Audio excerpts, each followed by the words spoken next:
In this video, I'm going to show you which Miami neighborhood has actually outperformed over the past decade.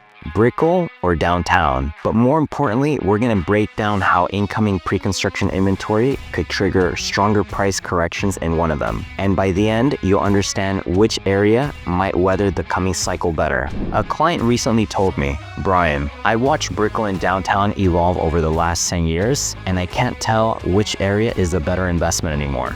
That's exactly what inspired this video. After years of guiding international and local buyers to Miami's most competitive submarkets, I've collected a decade's worth of price trends, inventory cycles, and condo delivery forecasts. In this video, we're gonna unpack all of it so you can make smarter real estate decisions.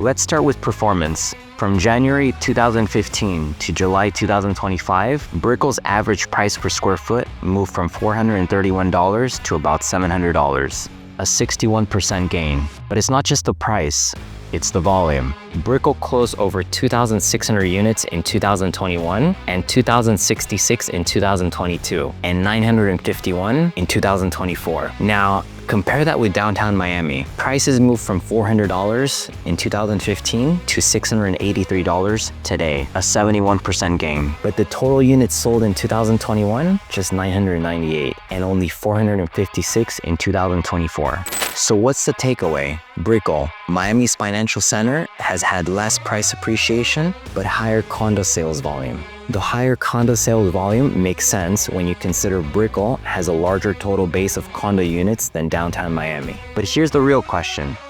Is that higher volume actually proportional? Now hold on.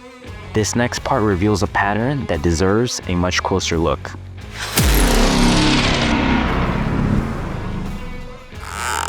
Take a look at inventory. In Brickell, active listings peaked at 2,072 in 2019. That number plunged by over 60% by 2021. Downtown Miami followed a similar path, dropping from 950 listings in early 2016 to under 300 by mid-2021. But here's what's really fascinating. Brickell's months of inventory in 2020 hit 33 months. Just 4 months later, that number dropped to 6. Downtown went from 27 months to 7 in the same window. And if we factor out the peak COVID effect, we're still talking about a drop from 24 months down to 6 in just 1 year.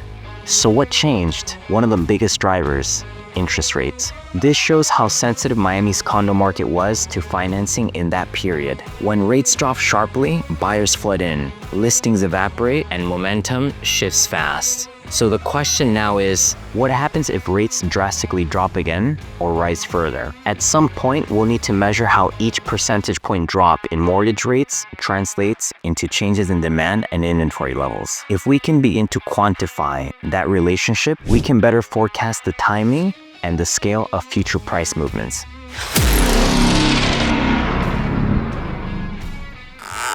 Let's fast forward to what's coming, because that's where the pressure builds. By 2029, Brickell is set to receive around 2,600 to 2,700 new condos. Downtown, around 3,000.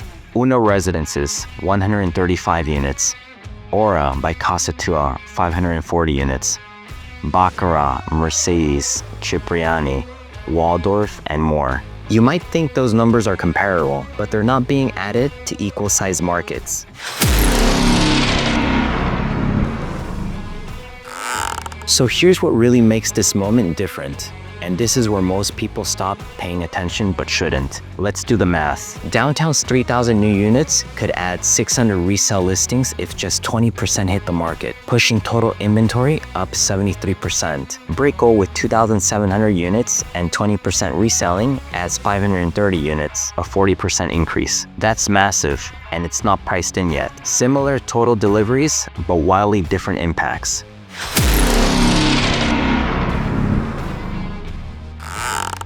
It's not about raw numbers, it's about proportion and timing. If downtown is a smaller market, a larger percent shock makes pricing more vulnerable. If interest rates stay high, downtown's extra supply could lead to price softening. If rates drop and demand returns, both markets may absorb, but Brickell will absorb better. Here are the key takeaways.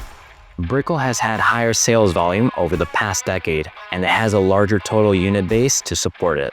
Downtown appreciated faster, but on less volume, and now faces heavier supply pressure. The incoming inventory looks similar, but the proportional impact is not. Comment below, have you seen prices dropping or more units for sale in your building? Thanks for watching. I'm Brian Oyola.